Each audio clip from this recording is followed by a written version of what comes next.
जय हिंद दोस्तों। पिछली वीडियो में हमने भाग 2 को देखा था, तो हमने भाग 2 तक उसको कंप्लीट कर लिया था। अब हम देखेंगे भाग 3 मौलिक अधिकार। मौलिक अधिकार को फंडामेंटल राइट भी कहते हैं, इसलिए मैंने शॉर्ट में से FR लिख दिया है। ये आर्टिकल 12 से शुरू होकर आर्टिकल 35 तक जाता है। मौलिक अधिकार को नैसर्गिक अधिकार कहते हैं, जिसे हम मैग्ना कार्टा भी कहते हैं। नैसर्गिक अधिकार मतलब होता है हमारे जीवन जीने के लिए जो जरूरी चीजें होती हैं। मैग्ना कार्टा एक फ्रेंच शब्द है, मगर इसका सर्वप्रथम यूज फ्रांस ने ना करके ब्रिटेन ने किया था। तो ये दोनों क्वेश्चन पूछे जाते हैं कि मैग्ना कार्टा किस शब्द से लिया गया है और किसने इसका प्रथम प्रयोग किया था। मैग्ना कार्टा का मतलब होता है अधिकार पत्र। इतिहास में देखेंगे कि 1717 में फर्रुखियर ने अंग्रेजों को व्यापार करने के लिए मैग्ना कार्टा यानी एक अधिकार पत्र दे दिया था। तो मैग्ना कार्टा का मतलब भी अधिकार पत्र से ही होता है। अतः मौलिक अधिकार को मैग्ना कार्टा कहते हैं। कभी कभी क्वेश्चन भी आता है कि मैग्ना कार्टा किसे कहा जाता है, तो उस समय आंसर आता है मौलिक अधिकार। और संविधान में भाग से संबंधित अगर पूछा जाता है तब भाग 3 उत्तर आता है। मौलिक अधिकार हमारे संविधान में USA से जोड़े गए थे। अभी देखिए, ये है शब्द फ्रेंच, इसे सबसे पहले ब्रिटेन ने यूज किया, मगर हम USA से लेके आए थे। संविधान में मौलिक अधिकार ऐसे अधिकार होते हैं जिसे ना पब्लिक छीन सकती है और ना ही गवर्नमेंट यानी जनता भी नहीं छीन सकती है और ना ही सरकार इसे छीन सकती है। मगर आपातकाल की स्थिति में प्रेसिडेंट यानी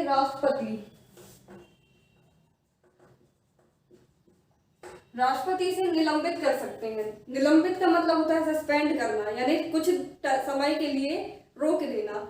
जब तक अगर कोई ऐसा अधिकार है, जैसे किसी ने भारत पे अटैक कर दिया या फिर भारत में ही अशांति फैली हुई है और हमारे मौलिक अधिकार उसमें और बाधा को बढ़ा सकते हैं, तो राष्ट्रपति उस समय चाहे तो हमारे मौलिक अधिकारों को कुछ समय के लिए रोक सकती है। लेकिन जब बात आती है कि उसे पूर्णतः खत्म करना हो, तो उस कंडीशन में पार्लियामेंट यानी संसद इस पर प्रतिबंध लगा सकती है, यानी पूर्णतः खत्म कर सकती है। इसके लिए हम देखते हैं कि 2019 में एक डिसीजन आया था 3 तलाक के ऊपर से। इसमें 3 तलाक को खत्म कर दिया गया था। बेसिकली 3 तलाक 3 प्रकार के होते हैं। तलाक ए हसन, एक होता है तलाक ए आहसन और एक होता है तलाक ए बिद्दत। तलाक ए बिद्दत, तो 3 तलाक में से ये जो तलाक ए बिद्दत था, केवल इसे ही खत्म किया गया है। तलाक ए हसन और तलाक ए आहसन को खत्म नहीं किया गया है।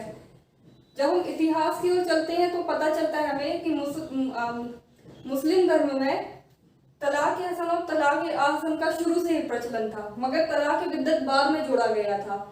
इससे मुस्लिम महिलाओं को काफी दिक्कत आती थी। तब एक मुस्लिम महिला थी जिनका नाम था शायरा बानू।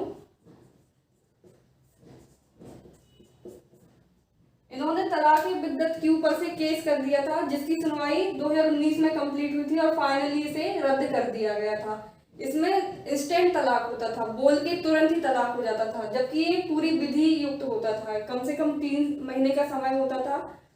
तो ये मूल मुस्लिम धर्म में नहीं जुड़ा था, अतः इसे हटा दिया गया है। तो ये काम संसद द्वारा किया गया था। मौलिक अधिकार के रक्षक हाई कोर्ट और सुप्रीम कोर्ट को कहा जाता है। पहले सुप्रीम कोर्ट को बोला जा रहा था, मगर इसमें हाई कोर्ट को जोड़ दिया गया था, क्योंकि सुप्रीम कोर्ट दिल्ली में स्थित है और अगर असम का कोई केस है तो उसे दिल्ली तक आना पड़ता। और अगर वो मध्यम वर्गीय परिवार से है या फिर BPL वाले परिवार से या फिर ऐसे परिवार से है कि दिल्ली तक आना वो अफोर्ड न कर पाए, तो उस कंडीशन में उसके मूल अधिकार तो रुके रह जाते। तो तब संविधान निर्माताओं ने दिमाग लगाया कि इसके लिए क्या करना चाहिए, तो हाई कोर्ट को जोड़ दिया गया, क्योंकि हाई कोर्ट किसी भी राज्य में कम से कम एक राज्य में एक हाई कोर्ट होती है। कभी कभी हाई कोर्ट 2 राज्य की संयुक्त रूप से एक जगह पे भी हो जाती है, मगर सुप्रीम कोर्ट की अपेक्षा हाई कोर्ट पहुंचना ज्यादा आसान हो जाता है। अतः हाई कोर्ट और सुप्रीम कोर्ट दोनों को ही मौलिक अधिकार के रक्षक कहा जाता है। इसे रक्षक इसलिए कहते हैं कि जब भी हमारे मूल अधिकार कोई छीनने की कोशिश करता है अननेसेसरीली, तो हाई कोर्ट और सुप्रीम कोर्ट में हम अपनी याचिका दायर कर सकते हैं। ये मौलिक अधिकार वाद योग्य होते हैं, अर्थात आर्गुमेंट हम इस पे कर सकते हैं। अगर हम आर्गुमेंट नहीं कर पाते तो हम केस भी नहीं कर पाते अगर हमारा कोई मौलिक अधिकार छीनता है, अतः ये वाद्य योग्य होते हैं। मौलिक अधिकार 6 प्रकार, कुल 7 प्रकार के होते हैं। पहला है समानता का अधिकार, दूसरा है स्वतंत्रता का अधिकार, तीसरा है शोषण के विरुद्ध अधिकार, चौथा है धार्मिक अधिकार, पांचवा है शिक्षा संस्कृति का अधिकार, छठवां है संपत्ति का अधिकार, सातवां है संवैधानिक उपचार। मगर संपत्ति का अधिकार 1978 में खत्म कर दिया गया था,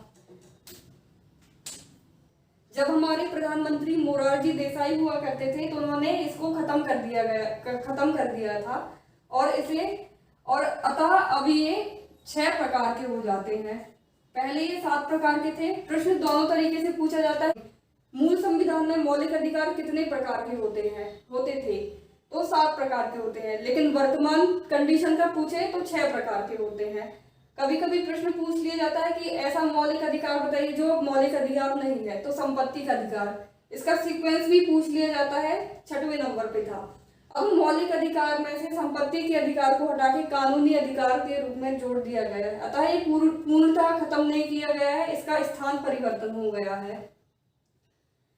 अभी हमने ये सब देख लिया कि मौलिक अधिकार के बारे में, मतलब निलंबित कौन कर सकता है, इस पे प्रतिबंध कौन लगा सकता है, लेकिन ये मौलिक अधिकार आखिर होते क्या हैं? मौलिक अधिकार वो अधिकार होते हैं जिसके बिना हमारी जिंदगी नहीं होती है, एकदम जेल जैसी जिंदगी हो जाती है। जेल जैसी जिंदगी का मतलब होता है कि बिना आजादी की जिंदगी हो जाती है। हम खुल के रह नहीं सकते हैं, हमको बोल दिया गया है अगर इधर जाओ तो वहीं जाना होता है, हम अपने हिसाब से जीवन व्यतीत नहीं कर सकते हैं। अतः मौलिक अधिकार बहुत ही जरूरी अधिकार होते हैं। मौलिक अधिकार के बारे में हम देखें कि सबसे पहले इसकी चर्चा भारत में कब हुई थी, तो नेहरू रिपोर्ट 1928, जिसे मोतीलाल नेहरू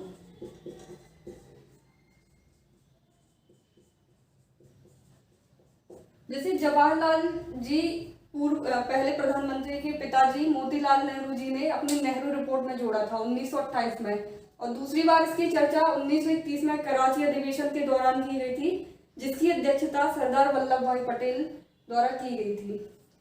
अभी आपके मन में एक प्रश्न आना चाहिए कि हमने देखा कि मौलिक अधिकार आर्टिकल 12 से लेकर आर्टिकल 35 तक है, लेकिन ये 6 प्रकार के हैं, तो ये 24 आर्टिकल में सिर्फ 6 प्रकार के मौलिक अधिकार, तो आखिर ऐसा क्यों है?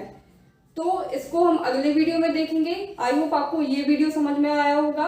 तो चलिए मिलते हैं नेक्स्ट वीडियो में, तब तक के लिए जय हिंद।